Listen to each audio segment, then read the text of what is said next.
What's up, guys? Sorry for the long wait since last time's episode on I reviewed. It's just because I've been dealing with school a lot and just hanging out with some family and friends. But now I'm finally back, and today we'll be reviewing the new survival line, which you see I already opened up a few right here, which are the Rorovores or whatever they're called. I forgot. But but today I'm not reviewing them. Instead, I'll be reviewing this new stuff. And well, hope you enjoy. And heads up, so I couldn't find the Dimetrodon or Plesiosaurus in time for this video. So, but here's the two I already own. But I do promise to find those two and make a short. But yeah, I did see them. They look pretty interesting. So, first up is the Cosmoceratops, and yeah, Mattel just does not like the species because, first of all, I feel like this is a little too small, and second, because this line is like the mutant line, that's why it doesn't look that realistic. As you see, it has its legs right here, it has movable legs, it has a face. It just looks kind of off because it's like a big head onto a small body. Oh, here's the action feature. Yeah, there's these spikes on the tail. I mean, I don't hate this, but I just feel like it's small. And I kind of feel like this is a little waste of a species because here's the previous Cosmoceratops that came out back in 2022, and the only negative I have about this old figure was that it didn't really get a good paint job, especially on the horns. So, and heard a lot of people complain how this is not as big as what the real dinosaur was. Well, now with this new mutant Cosmoceratops, this one look like it is the actual dinosaur. So, but other than that, this is not a bad figure, but it's just a very weird Cosmoceratops. So, up next we have is the Gorgosaurus, and at first I really liked this figure, but besides the osteoderms that make it look kind of weird, I think this is a pretty decent figure. So this has like two action features. So one, does this. It opens up the jaw while its spikes on its back grows, which is kind of cool. And my favorite feature with the tail. Ready? Yeah, its tail spins. Yeah. And its legs are also movable, and its arms are also opposable.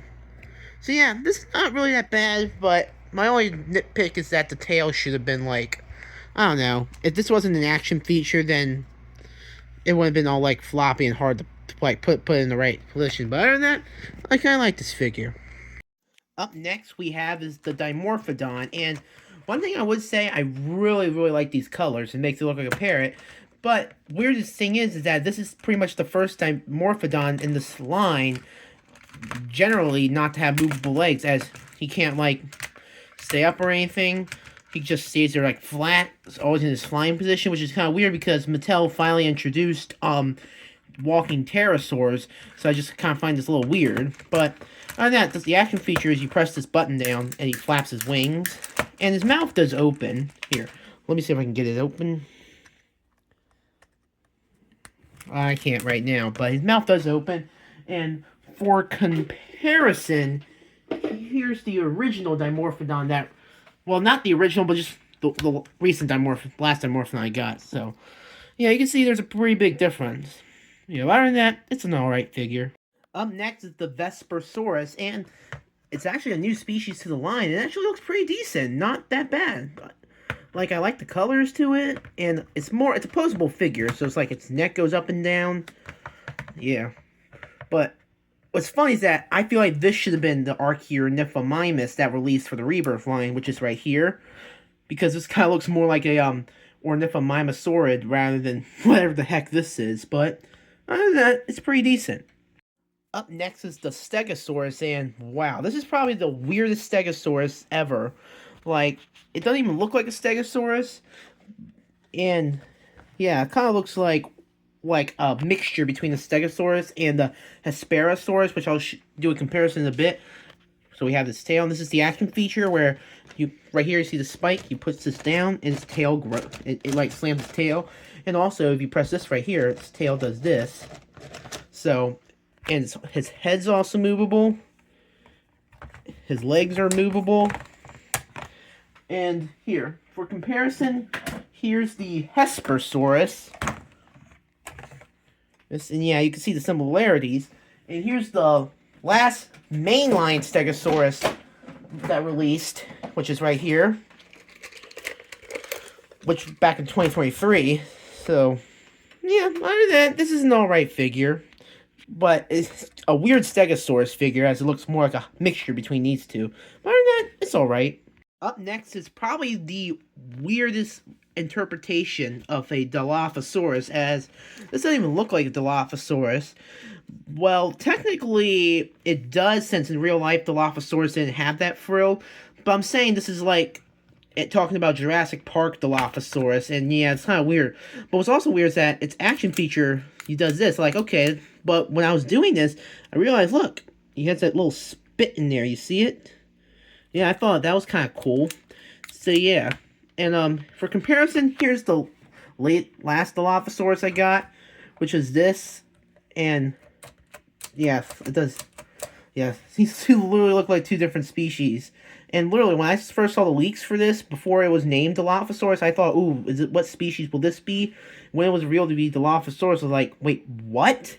So yeah, but other than that, it's alright. Up next is the Molophosaurus, and unlike the other species in the line for survival, this is the repaint, which literally it's not a mutant Dilophosaurus, this is just a repaint of the Molophosaurus canonical design that released back in 2021 during a the Dino Escape line. And I mean, it's alright. I mean, I already have a figure like this, but what's weird, because I think this kind of swapped places with the Chaos Theory Molophosaurus Strike Attack that released back in 2024. Hold on, I'll be right back. Let me get it. Here it is, right here. Literally, this looks more like a mutant Molophosaurus, which the survival lines pretty much is mutant dinosaurs, rather than this. And it's kind of funny. I feel like these two kind of swap places, but yeah, I get it. I wish we could have gotten a re-release, like a repaint of this rather than the re-release Nanotyrannus, which I already have. But instead of this guy, I mean, no offense to this guy, but I feel like he kind of feels a little out of place currently, since he is not that mutated. So, but other than that, he's alright. So real quick, I changed my mind, and I'm just gonna show off these the Wild Roar figures, which include two mutant versions of two dinosaurs we know and two brand new species. Starting with the Ceratosaurus, looks kind of cool, with like the spikes and the big horn. And what's cool about these four is that they have, when you press down their button, which is kind of like I thought, oh, this will just be a generic where it just roars when you press the button, but no, watch. It lights up, which I find kind of cool. So we have the Pteranodon right here, which looks more like a Geosternbergia, which I really wish I could have gotten the Geosternbergia back in 2022, but I just didn't get it. But we have the Pteranodon right here, and this is it. And I don't know what the wings are supposed to be for. Like, if you press the button, like, it lights up, but the wings don't, like, activate, and it's just, like, there for show-off, but it's alright. Then we have the new species, Afrovenator, which actually looks more like a giant Molophosaurus, where I actually looked up the actual species, and the actual species looks alright. I mean, it looks nothing like what this does. I feel like the Venators Mattel's been doing is a little weird, because my least favorite dinosaur in the line is Neovenator. So, but here, I'll show you the action feature. And now we have this species right here I call the Brachychinius. And I looked up the actual one. I mean, it's much... I feel like this should have been more like a Strike Attack rather than a Roarvor or Wild Roar, whatever they're called. Because I looked at it and it looks more like a Lipleurodon, aka Chronosaurus, I have, which is over there, which... Here, let me see if I can find him. Yeah, right there, you see it?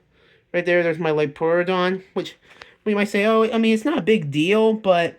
The problem is that I did hear we are getting a new Lipleurodon this year, so I kind of feel like this is, but other than that, I do like its action feature. So, that's all I have to say for the Roarvors. But before we go, I'll show you the Ceratosaurus side by side to the latest Ceratosaurus. And, well, I actually do like this Ceratosaurus design, even though the mutant design is pretty cool. And here's the previous Pteranodon, not counting the Rebirth one that released. And yeah, so far, these are not bad. Now for our final dinosaur I'll review today, the Carnotaurus. And I like this design, but I'm not a fan of the action features since its legs are supposed to be like that. But I mean, it's a really cool design. Like, it's just, like, it has an accurate face, and I kind of like the horns to make it look more like a bull, since if you don't know, in real life, Carnotaurus was called a meat-eating bull. And I heard people say that it looks like the Carnotaurus from the Disney movie, The Dinosaur, and I can kind of see the resemblance. Yeah, I mean, I do like this. I just wish it didn't have this annoying action feature, or else it looked kind of like spread out, but, oh, and here, the arms are posable, and, here's the action feature. Yeah, it's like its legs move while it chomps. That's why I think it's called the charging chomp. So, and for comparison, here's the last Carnotaurus I got right here, which is more like a Jurassic World style. Yeah, you can see the differences. So, and I think this is cool, but this could have been my top favorite if it weren't for the action features. So that is my video of reviewing the newly released survival figures. And again, I'm sorry I couldn't find Dimetrodon and Plesiosaurus in time for this, but I do promise, like, again, I'm gonna make it short. But overall, my thoughts, it's an alright line. I mean, I do like the mutant angle. I mean, some species are cool, some are and one I just, yeah, but I mean, I do like this line. And I did saw some of the new releases that will be coming, and I'm really looking forward to that T-Rex coming out, because I think that looks so cool. And Dunkleosteus is coming too, which makes me super pumped, since that will be our first fish in the line. So, but other than that, hope you guys have a good day. I'll see you soon, probably in the next video, or follow-up short, but until then, stay safe out there, and goodbye.